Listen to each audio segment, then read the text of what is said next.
বাপ মারে খুশি করতে লক্ষ টাকা খরচ করা লাগে না রে যুবক। মারে বাবারে খুশি করতে বোয়াল মাছ খাওয়ানো লাগে না।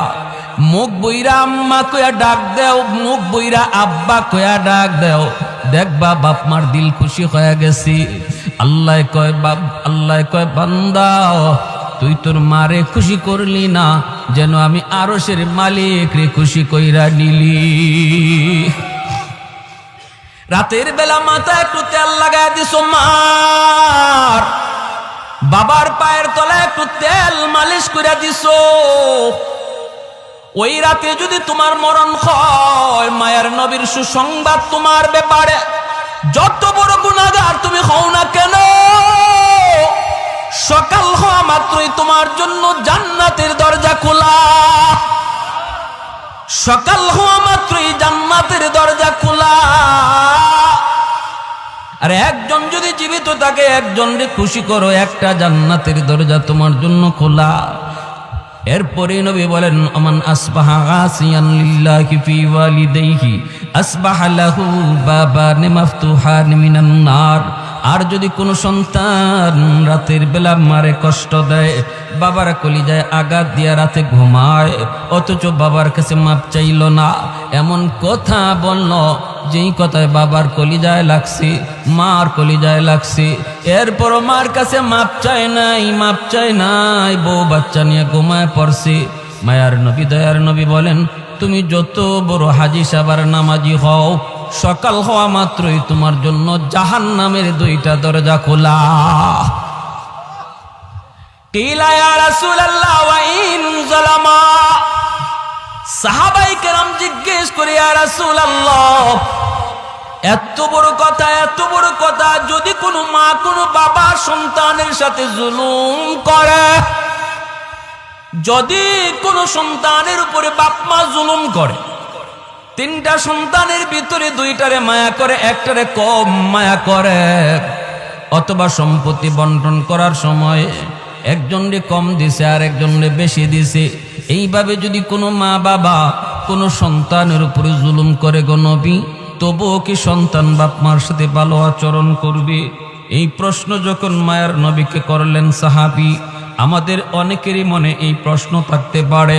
আমাকে অনেকে ফোন দিয়ে এই কথাটা জিজ্ঞেস করে, হুজুর বাবা তো আমাকে ঠকাইছে, ভাইরে ভালো ভালো জমি দিছে, আমাকে জমি ভালো দেয় নাই, ভাইয়ের সন্তানকে বেশি আদর করে, আমার সন্তানরে কম মায়া করে, এইভাবে দুই চোখে দেখে, তবুও কি আমি মারে খাওয়াবো, তবুও কি আমি বাবারে খাওয়াবো? আমি বললাম ভাই জবাবটা আমি দেব না, জবাবটা আমার মায়ার নবী দিছেন। সাহাবীরা একই প্রশ্ন করলেন, নবী জবাব দিলেন ওয়া ইন যালামা ওয়া ইন যালামা ওয়া ইন যালামা। নবী তিনবার বলেছেন যদি বাপ মা জুলুম করে তবুও সন্তান জুলুম করতে পারবে না, ভালো আচরণ করতে হবে। একমাত্র কারণ হলো তিনি আমার মা, একমাত্র কারণ তিনি আমার বাবা, একমাত্র কারণ তিনি আমার বাবা, তিনি আমার মা। তার উসিলায় আমি দুনিয়া দেখেছি, তার উসিলায় আমি বড় হয়েছি, তার উসিলায় আমি আজকে ম্যাজিস্ট্রেট, তাদের উসিলায় আজকে আমি ডাক্তার, তাদের উসিলায় আজকে আমি শিল্পপতি। আল্লাহ পাক খালিক আর মালিক, বাপ মা হলো উসিলা, ঠিক কিনা জোরে বলেন? এজন্য আল্লাহ পাক রব্বুল আলামিন পবিত্র কোরআনের সূরাতুল লুকমানের মধ্যে তিনি বলেন আনিশকুরলি ওয়ালি ওয়ালিদাইক, আমি আল্লাহর শুকরিয়া আদায় করো, সাথে সাথে তোমরা তোমাদের মা বাবার শুকরিয়া আদায় করো, সাথে সাথে বলছেন বাপ মার শুকরিয়া আদায় করো, কারণ আমি খালিক আর মা বাবা তোমাদের দুনিয়া আসার উসিলা। অতএব যখনই আমি আল্লাহর শুকরিয়া আদায় করবা খালিক হিসাবে, তখনই সাথে সাথে বাপ মার শুকরিয়া আদায় করো তারা দুনিয়ায় আসার উসিলা হিসাবে। এই যে মুর্দেগান আজ আমাদের কাছ থেকে বিদায় নিলেন, আমাদের কাছে তাদের কোনো পাওনা আছে কিনা? আমরা যে তাদের রুহের মাগফিরাত কামনা করব কোন তরিকায়, কিভাবে তাদের জন্য আমরা উপকার করব, এই বিষয় নিয়ে আমি কিছু কথা বলবো ইনশাআল্লাহ। আল্লাহ যদি আমাকে তৌফিক দান করেন, সবাই বলি আমিন। মুআজ্জাজ হাজিরিন, বনু তামিম গোত্র মদিনার একটি প্রসিদ্ধ গোত্রের নাম। এই বনু তামিম গোত্রের এক যুবক আল্লাহর নবীর কাছে একটা প্রশ্ন নিয়ে হাজির হলো। প্রশ্নটা হলো, ইয়া রাসূলুল্লাহ, আমি একটা কথা জানার জন্য আপনার কাছে এসেছি। নবীজি বলেন, কি কথা বলো? এই কথা বলার আগেই যুবকের চেহারা ফ্যাকাশে হয়ে গেল, যুবকের চোখে পানি জমে গেল, সে কান্না শুরু করল। নবীজি বলেন, বলো তোমার কি কথা বলো। তখন বলতেছি, ইয়া রাসূলুল্লাহ, আমার জিজ্ঞাসা হলো, মানুষ মারা যাওয়ার পর ওই মৃত ব্যক্তির জন্য আমরা যারা জীবিত, আমাদের পক্ষ থেকে কোনো খেদমত করার সুযোগ আসেনি। আমরা তো জীবিত মানুষের খেদমত করি, কিন্তু ওই যুবক নবীজির কাছে প্রশ্ন রাখলো, মৃত মানুষের জন্য খেদমতের কোনো ব্যবস্থা আছে কিনা। নবীজি বললেন, কেন বলো? এই কথা বলতেই বলে, ইয়া রাসূলুল্লাহ, আমি একজন অসহায় এক যুবক, আমি আমার মা বাবার গর্ভে একমাত্র সন্তান। আমার মা আমার বাবা বড় কষ্ট করে আমাকে লালন পালন করেছেন, অভাবী সংসার। বাবা দিন আনতেন, দিন খাইতাম। কখনো বাবা যদি কাজে বের হতে না পারতেন, তাহলে এই দিন উপাস থাকতে হতো। আমি কত দেখেছি, মা নিজের খানাটা আমাকে খাওয়াইছেন, মা উপাস ছিলেন। আমি কত দেখেছি আমার বাবা উপোস ছিলেন, শেষ বয়সে চিকিৎসার অভাবে মারা গেলেন। কিন্তু ইয়া রাসূলুল্লাহ, আমি কোনোই উপকার করতে পারলাম না। আমার কাছে তখন টাকা পয়সা ছিল না, আমি উপযুক্ত হয়েছি, টাকা পয়সা কামানোর কোনো সুযোগ আমি পাই নাই। চোখের সামনে সে অভাব আর কষ্ট আর কান্না নিয়েই আমার আম্মা আমার আব্বা দুজন কবরে চলে গেলেন। আমি কোনো খেদমত করতে পারি নাই, কোনো খেদমত করতে পারি নাই। এই ধরনের আমাদের মধ্যে আসেনি না? নাই, আছে। যুবক বলতেছে, ইয়া রাসূলুল্লাহ, এখন আল্লাহ আমাকে অনেক সম্পদ দিছে, আমি এখন প্রচুর সম্পদের মালিক, টাকা পয়সার কোনো অভাব নাই, কিন্তু আমারই টাকা দিয়ে কার খেদমত করব? যার খেদমত করার ছিল সে তো নাই, তারা তো নাই। ওগো নবীজি, এখন আমি শুধু রাতের বেলা কান্না করি, চোখের পানি জড়ায়, মার সে অভাবের দৃশ্য দেখা, মার কষ্টের কথা চিন্তা কইরা, বাবার কষ্টের কথা চিন্তা করে, যে আজ আমি চাইলে আমার আম্মাকে আমার আব্বাকে যত বড় ডাক্তার হোক তারে দেখাইতে পারতাম, মাকে একটা ভালো শাড়ি কিনে দিতে পারতাম, আব্বারে একটা ভালো লুঙ্গি কিনে দিতে পারতাম। যখন মা বাবা দুনিয়ায় ছিল তখন আমার তৌফিক ছিল না, আর এখন আল্লাহ আমাকে তৌফিক দিছে, কিন্তু সুযোগ কেড়ে নিয়েছে, মা বাবা কবরে শায়িত। ইয়া রাসূলুল্লাহ, ওগো নবীজি, আমি জানতে চাই, আমি কি আমার আম্মা আব্বাকে কোনো খেদমত করার সুযোগ আছে? এই কথা বইলা যুবক কাঁদতেছে। যুবকের কান্না দেখে আমার আপনার রহমতের নবীও কান্না শুরু করে দিছে। কারণ নবীজি তো মা বাবার কথা শুনলে এমনিতেই নরম হয়ে যান। কারণ জন্মের আগেই তো আমার আপনার নবী বাবা হারাইছেন, বুঝ হওয়া মাত্রই মা হারাইছেন, মার খেদমতের সুযোগও নবী পান নাই, বাবাকে তো চোখেই দেখেন নাই। আব্বা ডাক্তার ভিতরে কত মজা আমার আপনার নবী তা জানেন না। বাবা ডাক দিলে কত মজা লাগে সেটা নবী বুঝতেন না। এজন্য মা বাবার কথা যেই বলতো মায়ার নবী তখনই কান্না শুরু করে দিতেন। রাসূল করিম সাল্লাল্লাহু আলাইহি ওয়াসাল্লাম যুবকের এই কথা শুইনা নবী তাকে সান্ত্বনা দিয়ে বলেন, যুবক, কান্না থামাও, কান্না থামাও। যদিও মা বাবা কবরে শায়িত, যদিও দাদা দাদি কবরে শায়িত, নানা নানি কবরে শায়িত, তবু আওলাদ যদি চায় দুনিয়া তাইকা কবরে শায়িত বাপ মার খেদমত করার সুযোগ আল্লাহ এখনো রেখে দিয়েছে। নবীজি বলেন, 5টা কাজ যদি করো হাদিস শরীফ আল্লাহর নবী বলেন, 5টা কাজ যদি করো আল্লাহ তোমার খেদমত মা বাবার কবরে পৌঁছে দিবে। 5টা কাজ কি কি একটু জানার ইচ্ছা আছে সবার? সবাই জানতে আগ্রহী? আলহামদুলিল্লাহ। যাদের মা বাবা আজকে দুনিয়াতে আছেন তাদেরও জানা দরকার, কারণ একদিন তারা থাকবে না। কে আগে যাবে কে পরে যাবে কেউ জানে না। আসার সময় সিরিয়াল মেনটেন হয়, যাবার সময় কোনো সিরিয়াল নেই, কে আগে যায় কেউ জানে না। আমরা যারা মাটির উপরে থাকব আমাদের জন্য করণীয় কি? নবীজি বলেন হাদিসের আলোকে 5টা আমল যদি আমরা করি তাহলে আমরা আমাদের কবরে শায়িত মুর্দেগানের খেদমত করতে পারব। আল্লাহর নবী রহমতের নবী বলেন 5টা আমল। 1 নম্বরে নবী বলেন আসসালাতু লাহুমা। নবী বলেন যুবক 1 নম্বর আমল হলো, 1 নম্বর কাম হলো বেশি বেশি করে তুমি তাদের জন্য দোয়া করো।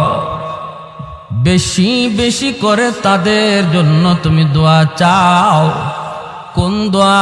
যে দোয়াটা আল্লাহ কোরআনের মাধ্যমে শিখাইছেন, রব্বির হামহুমা কামা রব্বায়ানি সগীরা। এই দোয়াটা শিখাইছেন কে? একটু মনোযোগ দিয়ে কথাগুলা শুনব। লম্বা চোরা কোনো বয়ান না, 5টা কথা বলার পরই বয়ান শেষ। একটু মনোযোগ, একটু মনোযোগ যুবক, একটু দিলটা নরম করে কথাগুলি শুনো রে। আল্লাহ নবী বলে 1 নাম্বার হলো তাদের জন্য দোয়া। যেই দোয়াটা আল্লাহ কোরআনের মাধ্যমে শিখাইলেন। আল্লাহ নিজে বলেন তুমি যদি তোমার বাপ মার জন্য দোয়া করতে চাও আমি আল্লাহর কাছে, তাহলে এইভাবে দোয়া করো। যদি আল্লাহ নিজে দোয়া শিখায় দেন তাহলে বোঝা গেল এইভাবে দোয়া করলে আল্লাহ কবুল করবে, এর গ্যারান্টি আছে, ঠিক না? ফ্যাক্টরির মালিক যদি বলে আমার ফ্যাক্টরিতে যারা চাকরি করার জন্য দরখাস্ত দিয়েছো, আমি সব দরখাস্ত দেখার পর একজনকে আমি শুধু চাকরি নিয়োগ দিব, একজনকে দিব। কে সেই একজন? কে সেই একজন? এদের ভিতর থেকে একজনকে ফ্যাক্টরির মালিক, কোম্পানির মালিক নিজেই দরখাস্ত লেখা দিল, নিজেই দরখাস্ত লেখা দিল, ও মিয়া তোমার বাড়ি আমার এলাকায়, আমি ঢাকায় থাকি, বাড়ি আমার বিবাড়িয়া, তবে এসেছো বিবাড়িয়া থেকে, আমার দেশের মানুষ, তোমাকে আমার বড় পছন্দ হয়েছে, ফ্যাক্টরিতে চাকরি করবা বলে হ। দরখাস্ত কেমনে লিখবা আমি শিখায় দিই, আমার কাছে দরখাস্ত এইভাবে তুমি লেখো। মালিক যদি দরখাস্ত শিখায় দেয় তাহলে বোঝা গেল আর কারো চাকরি হোক না হোক তারটা হবে 100% গ্যারান্টি। ঠিক তদ্রুপ আল্লাহ পাক কয় তোমরা যারা মার জন্য বাবার জন্য দোয়া করো রে, নিজের থেকে দোয়া করা লাগবে না, আমি আল্লাহ বলে দিই এইভাবে আমার কাছে চাও। বুঝা গেল চাইতে দেরি দোয়া কবুল হতে দেরি না। আল্লাহ পাক কয় রব্বির হামহুমা কামা রাব্বায়ানি সগীরা। এ যুবক, তোমার মা তোমার বাবা শিশুকালে তোমাকে আমাকে যেইভাবে লালন পালন করেছেন, এই দৃশ্যটা হয়তো তুমি ভুলে গেছো, কিন্তু আল্লাহ পাক তিনি ভুলেন না। আল্লাহ পাক জানেন শিশুকালে একজন সন্তানকে তার মা কতটা আদর করেছে, বাবা কতটা আদর করেছে, নিজের না খায় সন্তানকে খাওয়াইছে, নিজের না পইরা সন্তানরে পড়াইছে। কত বাবা ঈদের দিনে সিরা লঙ্গি পরছে, কিন্তু সন্তানরে নতুন কাপড় কিনা দিছে। কত মা ঈদের দিনে নিজে পুরাতন কাপড় পরছে, কিন্তু সন্তানদের নতুন কাপড় কিনে দিছে। রব্বুল আলামিন তিনি বলেন শিশুকালের দৃশ্যটা আমি আল্লাহ এখনো দেখতেছি। তোমার বাবার গায়ের ভিতরে কত অসুস্থতা, এরপরও নিজে ডাক্তার দেখায় না। অসুখ বিসুখ একটা দুইটা নয়, কত অসুখ, কিন্তু তুমি অসুস্থ হয়েছো। রাত কোন একটা না দুইটা, সেই দিকে বাবা তাকায় না, তোমাকে কুলে নিয়ে ডাক্তারের কাছে দৌড় দেয়। বাজারে গেছে, বাবার পকেটে টাকা নাই রে যুবক, বাবার পকেটে টাকা নাই, কিন্তু বাড়িতে আসার আগেই মাথার ভিতরে চিন্তা, আমি ঘরে ঢুকলে পরে আমার সন্তান বলবে আব্বু কি আনছো, আমি তখন কি দিব কি দিব। এই চিন্তা করে কত বাবা মানুষের কাছ থেকে ধার করে ঋণ করে করে তোমার আমার জন্য কিছু নিয়ে আসছি। আল্লাহ পাক রব্বুল আলামিন বলেন, তুমি যখন আমি আল্লাহর কাছে বাপ মার জন্য দোয়া চাইবা, তখন আমাকে ইয়াদ করায় দিও। আমাকে বইল মালিক, শিশুকালে আমার আম্মা আমার আব্বা যেইভাবে আমাকে মায়া করছেন, আল্লাহ কবরেও তুমি ওইভাবে মায়া কইর। আমাকে ইয়াদ করে দিও, আমাকে ইয়াদ করে দিও। আমি আল্লাহর তো ইয়াদ আছি, আমি শুনতে চাই তোমার মুখ থেকে কথা। এজন্য আল্লাহ নবী রহমতের নবী বলেন, এ দুনিয়ার সন্তানের দল, বাবাকে চোখে দেখি নাই, মার খেদমত করার সুযোগ পাই নাই। সাহাবায়ে কেরামদেরকে নিয়ে জিরানা নামক জায়গার ভিতরে নবীজি বসা। হঠাৎ করে সাহাবায়ে কেরাম দেখেন আমার আপনার নবী দৌড় শুরু করলেন। তাকা দেখেন একজন বৃদ্ধা মহিলা লাঠিতে বর দিয়া মায়ের নবীর দিকে আসে। আর ওই মহিলাকে আগায়া আনার জন্য রহমতের নবী, দু জাহানের সর্দার, যিনি কারো সম্মানে দাঁড়ান না, তার সম্মানে সবাই দাঁড়ায় যায়, সেই নবী বসা থেকে দাঁড়ালেন। শুধু দাঁড়ালেন তা না, ওই বৃদ্ধা মহিলার সম্মানে নবী দৌড় শুরু করে দিলেন। আর বলতেছেন, মা মা তুমি নবুয়তি চাদরে বসে যাও। সাহাবীরা জিজ্ঞেস করে, গো নবী কি তার করবা? তোমার এক নাম্বার ডিউটি হলো নামাজ পড়ার পর সাথে সাথে মুনাজাত উঠাও, রব্বির হামহুমা কামা রাব্বায়ানি সগীরা বলো। নামাজের আগেও তুমি হাঁটতেছো, মার কতিয়াত হয়েছে, নামাজ ছাড়ো তুমি বলো রব্বির হামহুমা কামা রাব্বায়ানি সগীরা। কোরআন হাদিসের কথা যারা শুনে, যে যুবকগুলি কোরআনের কথাগুলি দিল দিয়া গ্রহণ করে, এই যুবক কোনো দিন মার কবর দেখা বাবার কবর দেখা গান গাইবে না, বরং বাপ মার কবর দেখা মাত্রই সাথে সাথে এই দোয়া করবে। কত যুবক বাবার কবরের পার দিয়া চইলা যায়, বন্ধুদের সাথে গল্প করে করে চলে যায়, দিলের ভিতরে কোনো অনুভূতি নাই, দিলের ভিতরে কোনো পরিবর্তন নাই। না না না, যুবক একটাবার চিন্তা করো রে, একটাবার চিন্তা করো, এই মা এই বাবা কতটা ঋণ তোমার আমার কাছে রাইখা গেছে। আজ যদি আমি আমার বাবার কবর দেখা এই দোয়া পড়ি, আগামীকাল আমার কবরের সামনে আমার সন্তান দোয়া করবে। আমি যদি গান গায়ে যাই, বাচ্চাও অপেক্ষা করো, তোমার সন্তানও তোমার কবরের সামনে গান গাইবে। এজন্য বলি, না না যুবক, নবী বলেন যখনই ইয়াদ হয় তখনই তুমি এই দোয়াটা পড়ো, রব্বির হামহুমা কামা রাব্বায়ানি সগীরা, রব্বির হামহুমা কামা রাব্বায়ানি সগীরা। পড়ব না সবাই ইনশাআল্লাহ? সবাই এই দোয়াটা পড়ব। ইমাম সাহেব যখন পড়ে তখন আমিও জবানে জবানে বলবো, শুধু আমিন বলবো তা না, যখনই ইমাম সাহেব বলবে রাব্বির হামহুমা, আপনি আমিও জবানে জবানে বলবো রাব্বির হামহুমা, জবানে জবানে দোয়াটা পড়ব। না না, শুধু আমিন বইলেই শেষ না, নিজের জবানেও বলবো ইনশাআল্লাহ। ভাইয়েরা বন্ধুরা, করাচির হযরত হাকিম আক্তার সাহেব রাহিমাহুল্লাহ আল্লাহর বহুত বড় ওলি, করাচির মসজিদে নামাজ পড়েন। হঠাৎ করে দেখেন একজন যুবক বড় সুন্দর করে নামাজ আদায় করলো, ডান হাত তার কাপড় দিয়ে পেঁচানো। নামাজ শেষ হলে পরে আল্লাহর ওলি যুবককে ডাক দিলেন, যুবক বড় সুন্দর করে নামাজ পড়েছো, কিন্তু তোমার ডান হাত কাপড় দিয়ে পেঁচানো কেন? যুবক বলতেছে, ও আল্লাহর ওলি, এই করুণ ইতিহাস, আমি আমার মায়ের গর্ভে একমাত্র সন্তান।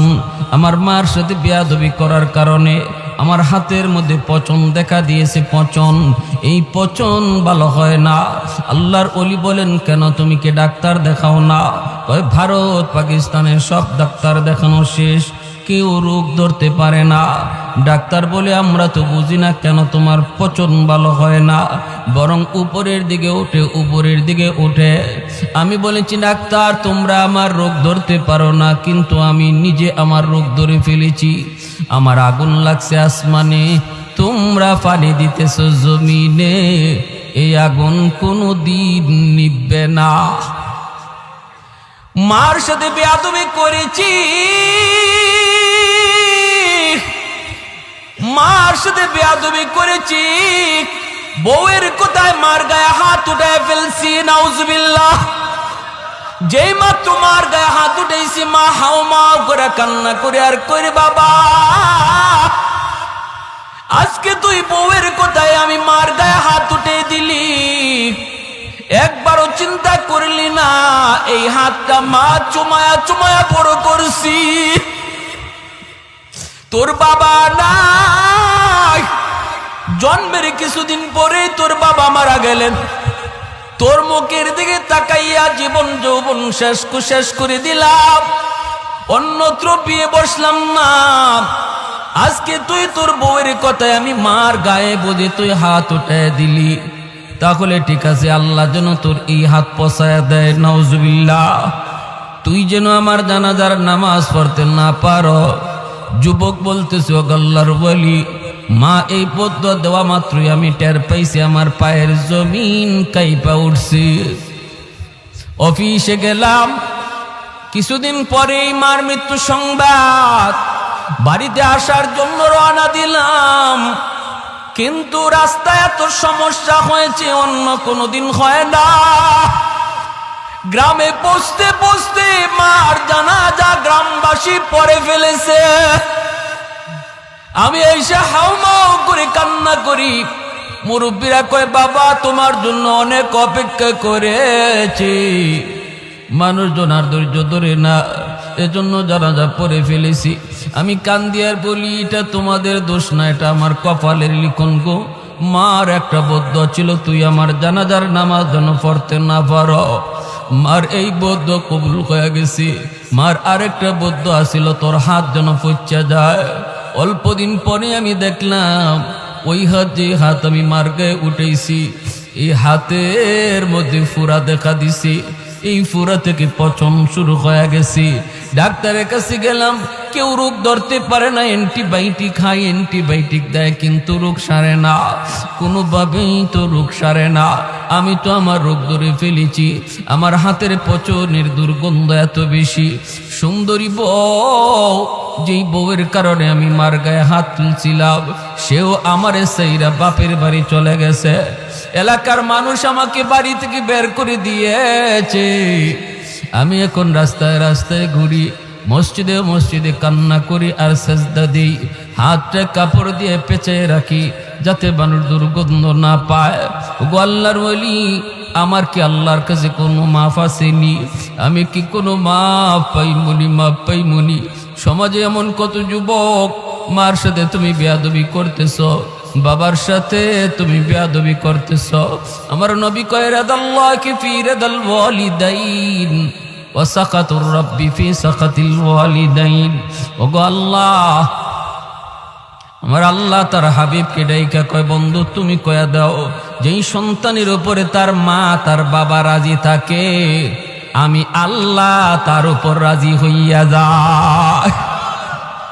আর যেই সন্তানের উপরে বাপ মা নারাজ, হজ কইরাও আমাকে রাজি করাতে পারবে না, তাহাজ্জুদ পড়াও রাজি করাতে পারবে না, মসজিদ বানায় দিয়েও আমাকে রাজি করাইতে পারবে না যদি বাপ মা রাজি না থাকে।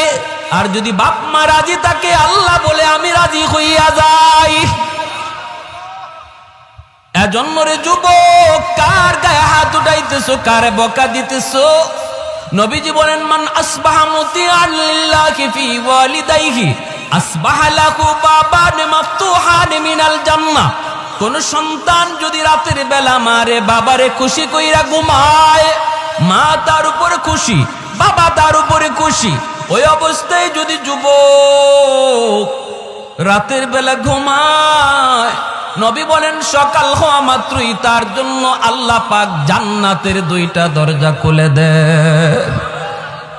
ফাইন কানা ওয়াহিদান ফাওয়াহিদা, নবী বলেন যদি একজন জীবিত থাকে আর একজনকে খুশিরা কইরা সে রাতে ঘুমায়, মার সাথে বইসে একটু গল্প করলো, মার সাথে বইসে একটু পরিবারের কথা নিয়ে কথা বলল, মাকে একটু হাসাইলো, মার একটা পান বানায়া দিল, ঘুমাইবার সময় মার মাথা একটু তেল মালিশ করে দিল, বাবার পায়ের তলায় একটু তেল লাগায় দিল, বাবার কলিজাটা খুশি হয়ে গেল।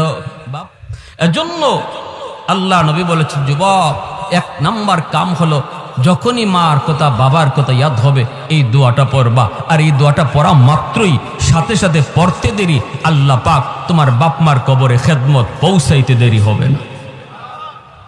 2 নম্বরে নবী বলেন ওয়াল ইস্তিগফারু লাহুমা, মার জন্য বাবার জন্য তুমি সাধ্যমতো দান করো, সদকা করো, মসজিদ মাদ্রাসায় দান করো, অভাবী মানুষকে দান করো। মার আত্মীয় অভাবী, বাবার আত্মীয় অভাবী, অভাবী মানুষকে তুমি দান করো। যখনই তাদের নামে তুমি দান সদকা করবা, সাথে সাথে আল্লাহ পাক তোমার মা বাবার কবরে তোমার খেদমত পৌঁছে দিবে। 3 নম্বরে নবী বলেন ইনফাযু আহদিহিমা মিন বাদিহিমা, মা বাবার যদি কোনো মানুষে যদি তোমার মার কাছে বাবার কাছে কোনো পাওনা থাকে, কারো ঋণ লইয়া যদি মা কবরে যায় থাকে, বাবা কবরে যায় থাকে, নবী বলেন 3 নাম্বার হলো বাবার ঋণ পরিশোধ করো। যখনই তুমি বাবার ঋণ পরিশোধ করবা, সাথে সাথে বাবার কবরে তোমার খেদমত পৌঁছায় দিবে কে? আর একটু জোরে বলেন কে? আর একটু জোরে বলেন কে? বাবার ঋণ তুমি পরিশোধ করবা, পৌঁছে দিবে আল্লাহ তোমার খেদমত। ভাইয়েরা, বন্ধুরা, প্রতিবেশীর হক নষ্ট করেছে তোমার বাবা, তুমি জানো 1 হাত 1.5 হাত জায়গা বাবা জোর দখল করে নিয়েছে। তোমার বাবার গায়ে শক্তি ছিল, তারপর পরিবারও বড় ছিল, গোষ্ঠীও বড় ছিল, এজন্য জমি দখল করেছে। তুমি জানো যদি আজকে তুমি বাবার কবরে খেদমত পৌঁছাইতে চাও, গরু জবাই করে জিয়াফত পরে করো, আগে ওই 1 হাত জায়গা ফেরত দিয়া দাও, সাথে সাথে আল্লাহ পাক বাবার কবরে খেদমত পৌঁছে দিবে। তোমার ফুফুদের পূর্ণ হক নষ্ট করেছে, তোমার আব্বা তোমার ফুফুদের হক দেয় নাই তোমার প্রতি দরদি হইয়া, তোমার প্রতি দরদি হইয়া, সন্তানের ভবিষ্যতের কথা চিন্তা কইরা বোনদের হক অনেক ভাইয়েরাই নষ্ট করে। বোনের জমি দেয় না, অথচ বোনের যে অংশ আছে অংশটা ধার্য করেছেন কে? আর একটু জোরে বলেন কে? খালি জমি জমা না, বাড়িও। আসতে মাথেন দিকে আপনাদের সমাজে এই কথার প্রচলন আছে নাকি? কয় বাড়িও লই দিবি, বাড়ির অংশ লই দিবি। যত ব্যক্তিতে বাপের বাড়ির থেকে বাড়ির অংশ নিছে, সাথে সাথে বাপের কবর ফাইটে গেছে। নাউজুবিল্লাহ, জোরে কম। ডর লাগায়, বন্ডে ডর লাগায়। আবার কয় বাড়ির অংশটা লই যাইবি, বেড়াইতে আইবি না? তো বেড়াইতে আইবি না, ভাইয়ের বাড়িতে বেড়াইতে আইবি না, সব লইয়া গেলে বেড়াইবে কই? তাহলে বোঝা যায় বেড়ানি যাইতে হইলে আগে জমি রাখা লাগে। এখন যদি জিজ্ঞেস করে কেউ যে তুমি যে তোমার শালির বাড়িতে বেড়াইতে যাও, তুমি যে তোমার সমন্দির বাড়িতে বেড়াইতে যাও, এখানে কয়েকের জায়গা আগে জমা রাখছো? বোনের ব্যাপারে যে বলো যে তুই ভাইয়ের কাছ থেকে সব সম্পদ যদি লইয়া যাস, তাহলে বেড়াইতে আইবি না। তুমি যে অন্যত্র বেড়াইতে যাও অথবা বোনের বাড়িতেও যাও, মাঝে মাঝে যাও, বোনের ওখানে তুমি কয়েকের জমি রাখছো? কথা ঠিক কিনা ধরে বলেন? এই ধরনের ধোঁকাবাজি কথা বইলা যারা বোনের হক দিচ্ছেন না বা দেয় না, মনে রাখবা তুমি যত বড় হাজি হও, যত বড় গাজী হও, কবরে যাওয়া মাত্রই আগুন শুরু হইছে। আর এই আগুন নিবানোর একমাত্র পথ, তার সন্তান যদি চায় যে বাবার কবরে আগুন নিবাই, যদি সন্তানটারে দিন শিখায় থাকো, সন্তানের অন্তরে আল্লাহর ভয় ঢুকায় যাও, যদি সন্তানরে আল্লাহর পরিচয় শিখায় যাও, আখিরাতের ফিকির তার অন্তরে ঢুকায় যাও, তাহলেই শুধু বাঁচার একমাত্র পথ। এই সন্তান যদি মনে করে আল্লাহ আমার আব্বার কবরে আগুন নিবানো দরকার, সেই শুধু পারে এই অংশটা ফেরত দিবে, ফুফুদেরকে ডাকবে, ফুফু না থাকলে ফুফাতো ভাই বোনরা ডাকবে, ডাককে বলবে তোমাদের যে অংশটা আছিল পুরাপুরি লয়ে যাও, পুরাপুরি দিয়া দিবে। যদি তোমার চাচারে ঠগায়া থাকে, চাচারে ডাকো, ডাককে নাইলে চাচাতো ভাই বোনরে ডাকো, ডাককে তাদের অংশটা তাদেরকে বোঝাও। যেদিন বুঝাইবা, যেদিন ফেরত দিবা, ওই দিনই বাবার কবরের আগুন নিববে। কথাটা শক্ত হয়ে গেছে কি ভাই? অসুবিধা হইতেছে আপনাদের? এর আগে 10টা গরু জবাই করে জিয়াফত করলেও কবরের আগুন নিববে না, কবরের আগুন নিববে না। আরেকজনের হক নষ্ট কইরা তুমি কবরে যাবা, আর এই হক ফেরত না দিয়া তোমার সন্তান 10টা গরু জবাই কইরা জিয়াফত করছে, লাভ নাই। এজন্য আল্লাহ নবী বলে, যুবক যদি তুমি তোমার মা বাবার খেদমত করতে চাও, তাহলে 3 নাম্বার কাজ হলো, মা বাবার কাছে যদি কোনো ঋণ থাকে কারো, তারা যদি ঋণ লইয়া কবরে যায় থাকে অথবা কারো হক নষ্ট কইরা কবরে যায় থাকে, সেই হকটা তুমি দ্রুত ফেরত দাও, সাথে সাথে তোমার খেদমত কবরে পৌঁছাইয়া দিবে কে? আল্লাহ। কি ভাই অসুবিধা হইতেছে? কথাগুলা জানার দরকার আছে না নাই? আছে।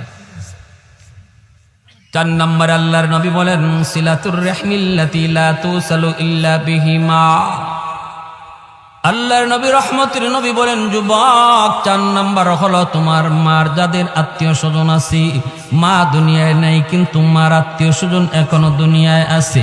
যেমন মামা মায়ের আত্মীয়, খালা মামার মায়ের আত্মীয়, নানা মায়ের আত্মীয়, নানি হলো মায়ের আত্মীয়, খালাতো ভাই বোন মায়ের আত্মীয়, মামাতো ভাই বোন তোমার মায়ের আত্মীয়। মাছকে কবরে যদি তুমি মায়ের কবরের আগুন নিবাইতে চাও অথবা কবরে খেদমত পৌঁছাইতে চাও, নবী বলেন তাদের রক্তের মানুষের সাথে সুসম্পর্ক রাখো। মামাতো ভাই বোনকে ডাকো, খালাতো ভাই বোনকে ডাকো, ওদের বিপদে তুমি পাশে যায় দাঁড়াও। যখনই তুমি একটা ফোন দিয়ে কইবা কিরে ভাই কেমন আছো, কেমন আছো, নবী বলেন যেন তুমি কবরে ফোন লাগাইছ। মার কবরে তোমার ফোন লাগাই দিবে আল্লাহ। তুমি ফোন দিছো মায়ের রক্তের মানুষ কেমন আছে, কিন্তু আজকে আমাদের চিত্র হলো এমন, নিজের মানুষ পর হয়ে যায়, পর আপন হয়ে যায়। ঠিক কিনা জোরে কোন? আজকে পর আপন হয়ে যায়, আপন পর হয়ে যায়। মামা চিকিৎসার অভাবে মারা যায়, বাগনা খবর নেয় না। মার নামে গরু জবাই করে, কিন্তু মামা অসুস্থ। হাদিস জানি না, আমার নবীর কথা জানি না, বিদায় আমরা বুঝি না, আমল করি না। মায়ার নবী দয়ার নবী বলেন যে যুবক, একজন যুবক আমার নবীর সামনে শুধু দাঁড়ানো, আর রহমতের নবী সরওয়ারে দু জাহান তিনি ওয়াজ করেন। বক্তা হলেন একজন, শ্রোতা হলেন একজন। নবী 4 নম্বরে বলেন, বাবা তোমার দুনিয়াতে আজকে জীবিত নাই, কিন্তু বাবার আত্মীয় স্বজন দুনিয়ায় আছে, দাদা আছে, দাদি আছে, চাচা আছে, চাচি আছে, ফুফু আছে, ফুফা আছে, ফুফাতো ভাই বোন, এরা হলো তোমার বাবার রক্তের মানুষ। এরে যুবক, যদি বাবার কবরে তুমি খেদমত পাঠাইতে চাও, বাবার রক্তের মানুষগুলির খবর নেও, এদের সুখে দুঃখে তুমি পাশে থাকো, সাথে সাথে আল্লাহ পাক তোমার খেদমত বাবার কবরে পৌঁছায় দিবে কে? আমরা সপ্তাহে অন্তত একবার ফোন করতে পারি। আরে ভাই, ফোন দিলেই যে টাকা দেওয়া লাগবে তা তো না, ঠিক না? মাসকে মাস চলে যাক, ভাতিজা চাচার খবর নেয় না, ভাগনা মামার খবর নেয় না, খালার খবর নেয় না।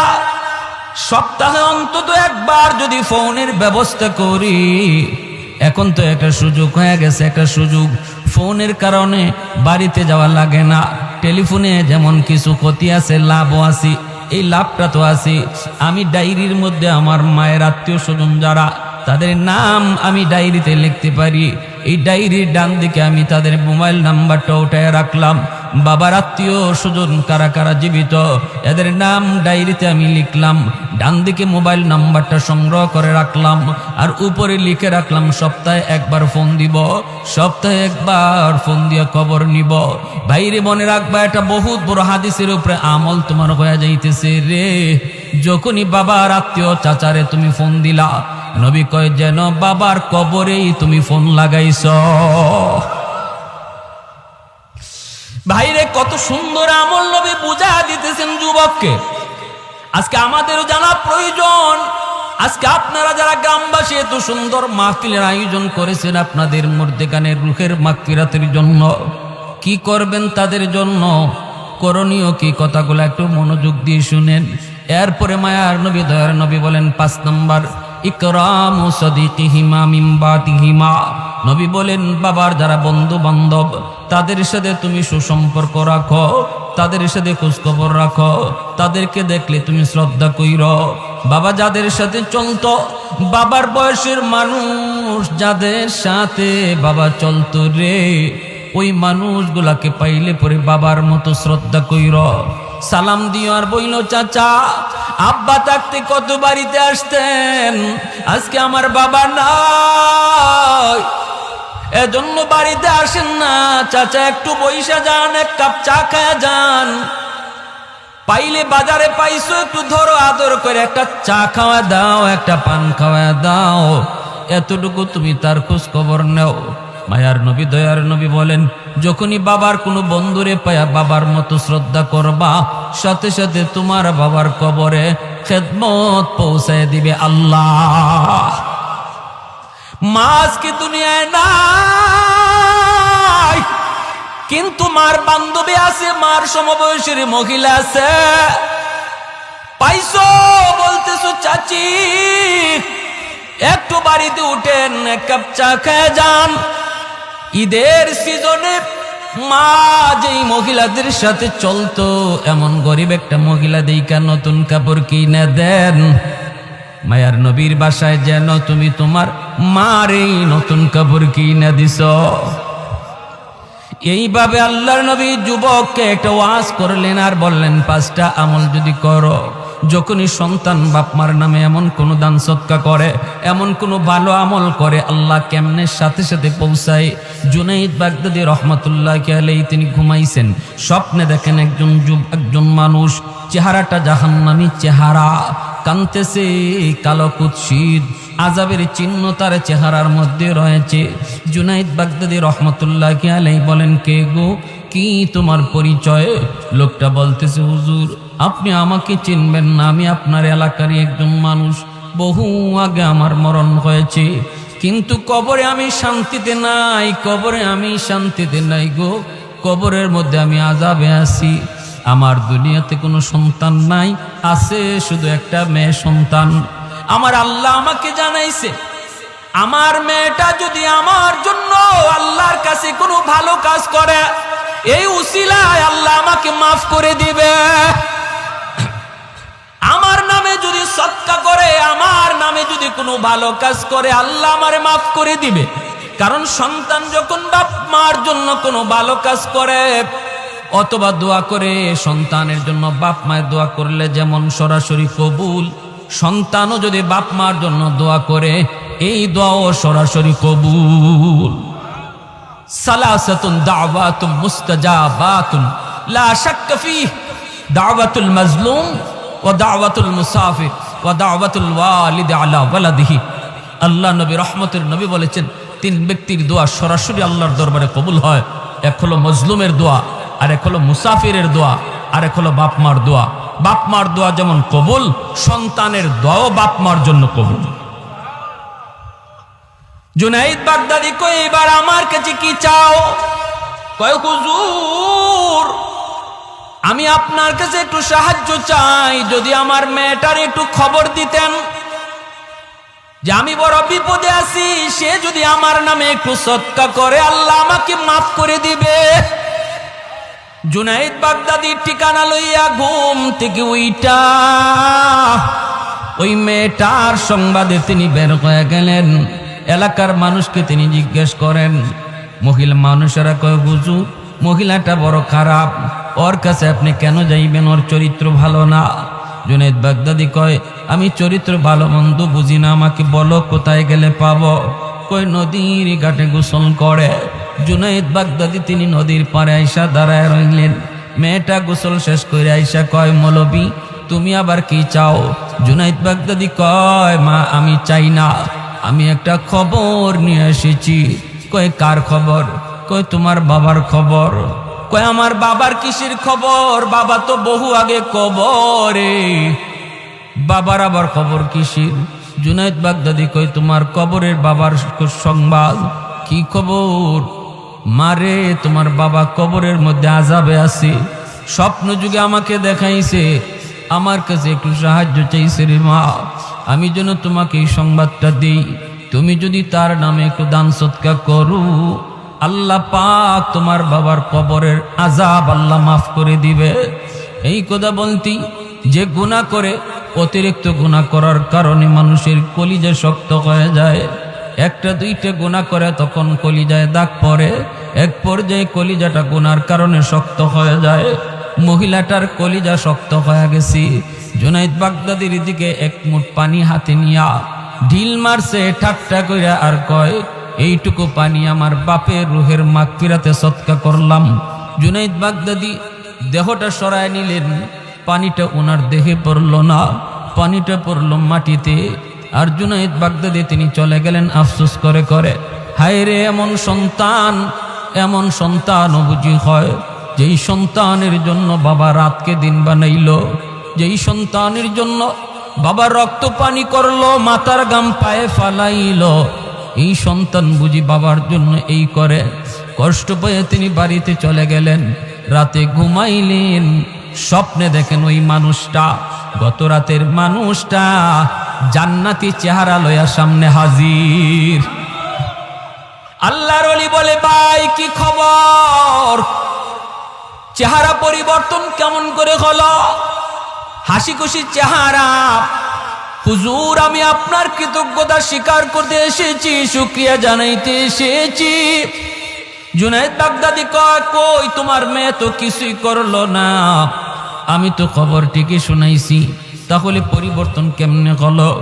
এইবার লোকটায় কয় হুজুর আমার মেয়েটা যে পানি ছিটা দিছে আপনার দিকে, এই পানিটা আপনার গায়ে লাগে নাই, পানিটা পড়ছে মাটিতে। একটা পোকা অনেক দিন যাবৎ পানির তৃষ্ণায় ছটফট করতেছিল, জানজায় অবস্থা। এই পোকার মুখে যখন পানির ছিটাটা যায় পড়ছি, পোকা পানি পান কইরা তার জীবন রক্ষা পাইছে। পোকায় দোয়া করেছে আল্লাহ যার উসিলায় জীবন ফিরে পাইলাম, আল্লাহ তুমি তারে মাফ করে দাও। এই উসিলায় আল্লাহ আমাকে মাফ করে দিছে। मैं तालिब मौला हूँ मेरे इश्क निराला, मैं तालिब मौला हूँ मेरे इश्क निराला, है जुमला जहाँ जिनके तजल्ली से उजाला, है जुमला जहाँ जिनके तजल्ली से उजाला, मादर दो जहाँ गैर खुदा यार नदारम, जुज़ याद खुदा ही चे दिगर कार नदारम, जुज़ याद खुदा ही चे दिगर कार नदारम। जुरे कोन আল্লাহু আকবার। তাহলে মা বাবার জন্য আমাদের করণীয় কি, এটা আমরা হাদিসের আলোকে জানলাম। কয়টা আমল? আর একটু জোরে বলেন কয়টা? 1 নম্বরে দোয়া, 1 নম্বরে, 2 নম্বরে দান সদকা করবো ইনশাল্লাহ, 3 নম্বরে বাপ মা কারো ঋণ কারো হক মাইরা থাকলে হক ফেরত দেওয়া। এটা একটু কষ্ট হবে, এরপর আমি বলবো যদি বাপ মার আদর্শ সন্তান তুমি হয়ে থাকো, যদি বাপ মার নেক সন্তান হয়ে থাকো, সম্পদের প্রতি লোভ করো না, কারণ এই সম্পদ তোমার হাতে থাকলে তুমি কবরে গেলেও আগুনে জ্বলবা যদি তোমার সন্তান ওইটা ফেরত না দেয়। ঠিক কিনা? হ্যাঁ, আমি যে জিনিস কবরে সাথে লয়ে যাইতে পারলাম না, এই জিনিসের কারণে কবরে আমি মাইর খাইমো, জাহান্নামের আগুনে জ্বলমো, অথচ এটা জানার পরেও আমি দুনিয়া থাকতে এটার ব্যবস্থা করলাম না, সে বুদ্ধিমান না বোকা? জোরে বলেন, বুদ্ধিমান না বোকা?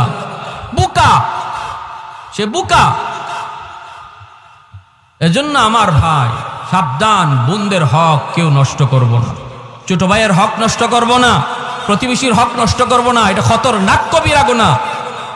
আপনার মৃত্যুর পর যদি আপনার সন্তান এটা ফেরত না দেয়, আপনার বাঁচার কোনো পথ নাই, কোনো পথ নাই। কিন্তু সন্তানের দিল তৈরি হলে তো, সন্তান যদি আমি ওইভাবে গইরা তুলি, সন্তানরা যদি দিন শিখায়া যায়, সন্তানরা যদি আখেরাত বুঝায়া যায়, সন্তানরা যদি আল্লাহর পরিচয় জানায়া যায়, তাহলে তো এতটুকু করবে। এতটুকু তো আমরা করি না, ঠিক কিনা জোরে কর? এতটুকু তো করি না। তাহলে আমি কেন এত বড় বোকা সাজবো? আমি কেন এই কাজ করব যেই কাজের কারণে আমার মরণের পরে আমার শাস্তি পাইতে হবে, আর ভোগ করবে অন্যরা, শাস্তি পাইমো আমি, খাইবো আরেকজনে, আর শাস্তি পাইমো আমি। এজন্য 3 নম্বর কাজটা হলো আমরা তাদের হক ফিরে, মানুষের হক ফিরে দিব। 4 নম্বর হলো তাদের আত্মীয় স্বজন যারা আছে তাদের সাথে খোঁজ খবর রাখবো। আমার সাথে একটু হাত তুটাইয়ে বলবেন, সপ্তাহে একবার আমরা এরকম ডায়েরির মধ্যে নাম লিখে আত্মীয় স্বজনের, সপ্তাহে না পারি 2 সপ্তাহে একবার আমরা তাদের নাম্বারে ফোন দিয়ে খোঁজ খবর নিব। আমার নবীর হাদিসের উপরে এই আমলটা কারা করতে রাজি আছি? একটু হাতটা উঠে আল্লাহরে দেখা। আল্লাহ তুমি কবুল করো, জোরে বলে না আমি। আজকে কালকে বাজারও যাইয়া আমরা একটা ডায়েরি কিনবো ইনশাল্লাহ। কোন একটা ডায়েরি কিনবো, কিনা এই ডায়েরির মাঝে আমার মার আত্মীয় কারা কারা জীবিত আছে, বাবার আত্মীয় কারা কারা জীবিত আছে, তাদের নাম লিখবো, নাম্বার, মোবাইল নাম্বার যদ্দূর ফারি আমার কাছে জানা আছে লিখবো, না জানা থাকলে সংগ্রহ করব, সংগ্রহ করে লিখে রাখবো। এই ডায়েরিটা থাকবে আমার কাছে, আমি উপরে লিখে রাখবো। আমি সপ্তাহে পারবো না, মাসে একদিন ফোন দিব। দেন মাসে একদিন ফোন, মাসে একদিন ফোন দিয়ে শুধু খোঁজ খবরটা নেবেন। বাইরে কেমন আছো তোরা, বোন রে কেমন আছো তোরা, এতটুকু খোঁজ দেন। আজকে আমি শিল্পপতি হয়ে গেলে, কোটিপতি হয়ে গেলে আমার স্বাস্থ্যবাইয়ের কোনো খবর রাখি না। হে রিক্সা চালায় না হে ভ্যান চালায়, এরকম কোনো খবর নাই। আমি লাখ লাখ টাকা মসজিদ মাদ্রাসায় দান করতেছি, কিন্তু আমার রক্তের মানুষ অসহায় না খায়া মরতেছে, এতে আল্লাহ এত খুশি না। ঠিক কিনা জোরে কোন? এত খুশি না। বাবার আত্মা খুশি না, বাবার রুহের মাগফিরাত এই আমলে হবে না যতটা আমলে হবে বাবার রক্তের মানুষের প্রতি খোঁজ খবর রাখলে। বিপদে পড়ে গেছে, চিকিৎসার অভাবে চিকিৎসা করাইতে পারতেছে না, বাবা নাই কিন্তু চাচা চিকিৎসার অভাবে টাকা পাইতেছে না, আপনি এখানে টাকাটা দেন। আল্লাহ নবী বলেন, বাবার রক্তের মানুষের খোঁজ নিবা, সাথে সাথে আল্লাহ তোমার বাবার খোঁজ খবরে নিবে। সুবহানাল্লাহ। আমার ভাই 5 নম্বর হলো মা বাবার বন্ধু বান্ধব যারা, যদি বন্ধু বান্ধব না পাই, মার বয়সের মহিলা পাওয়া যায়, বাবার বয়সের পুরুষ মানুষ পাওয়া যায়, মুরব্বী মানুষ পাওয়া যায় বাবার বয়সের, বাবা এদের সাথে চলতো, এদেরকে দেখলে পরে সালাম কালাম দিয়া মুসাফা কইরা একটু ভালো করে জিজ্ঞেস করো। ক্ষমতা থাকলে ঈদের দিনে একটা গেঞ্জি কিনে দাও, চাচা একটা গেঞ্জি নাও, বাবা থাকলে বাবারে তো একটা গেঞ্জি কিনে দিতাম, আব্বা থাকলে আব্বার একটা লঙ্গি কিনে দিতাম, নাও তুমি নাও। এভাবে যদি তুমি তাদের অন্তত খোঁজখবর নাও, একটু তাদের সাথে শ্রদ্ধার নজরে কথা কও, আল্লাহ নবী বলেন সাথে সাথে তোমার খেদমত আল্লাহ বাবার কবরে পৌঁছে দেবে। এই 5টা আমল কারা কারা করতে রাজি? হাত উঠে আল্লাহকে দেখান। আল্লাহ তুমি কবুল করো, মঞ্জুর করো। আর এই যুবকগুলি দিলের কান্দে কথাগুলি শুনছে, আল্লাহ তাদের আম্মা আব্বার নেক হায়াত তুমি বাড়ায়া দাও। যারা কবরে চলে গেছে তাদের জন্য তোমার নবীর হাদিসের আলোকে আমলগুলি করার তৌফিক দাও। সবাই বলে আমিন। ওয়া আখির দাওয়ানা আনিল হামদুলিল্লাহি রাব্বিল আলামিন।